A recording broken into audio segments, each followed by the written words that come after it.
jaamu ci bépp boor marhaban bi ya Allah marhaban bi ya Allah. ok ciw tey de lii sa sens la boo lekkee banaan pare nga naan dégg yi raw tey sens am ma ñu dem marché tamit.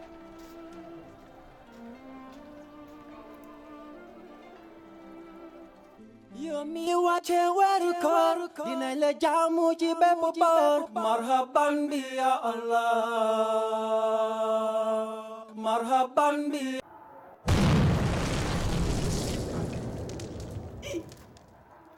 sama xarit siw doo ma xampal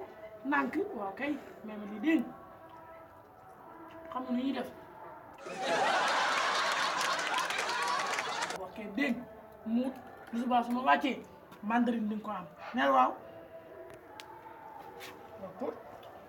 xam nga def nii suma poos tey moom du papa du yaay marhaban bi ya Allah.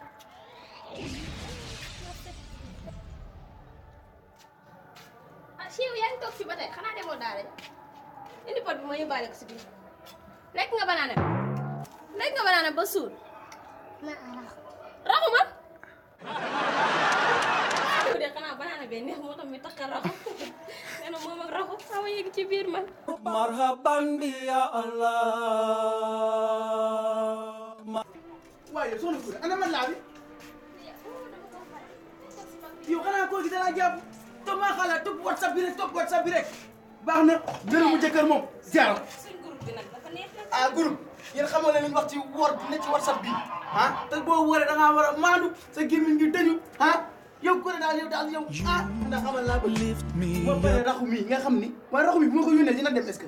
bañ a dem raxu mi daal ah dafa ragal koor de damaa bëggoon a dem jëndi suukar nga dem joxal ma ko sa umpaañ Alaaji Géey na te tey jii nii koor gi damay bañ ñu ñëw fi naa ma suukaru koor su ma ko joxee mu wàcc ma voilà man nag bu ma fi ñëw nga naan ma ay njëkkee yëfi jigéen yooyu aw ma dërëm suukar gën laa libar laa joxe paraca nijaay suukar gën waa li foo ma si gisee ñu koy joxe nag nijaay loolu laa am nit ñi kilo suukar lañ joxe wala ma joxe ñëpp suukar man loolu laa am wala ba plus sax waaw man daal loolu di nga ko def te sa WhatsApp bii man dinaa ko nangu ndax loo ma toogal léegi ci xëdd yi mu xam lu ne nga def man damaa sonn sama sëb bee tax waaw salaamaaleykum maaleykum salaam nuyu naa la yaay voilà dimbali ma sama téléphone bi dama koo fàtte mi ci biir maa ngi ko yore woon sa sànq waaw yow da ngaa sob sa téléphone bu bàyyi nga xëy yor raxu lii la lii banaana gi ma xëddee si suba de nga dugal sa bopp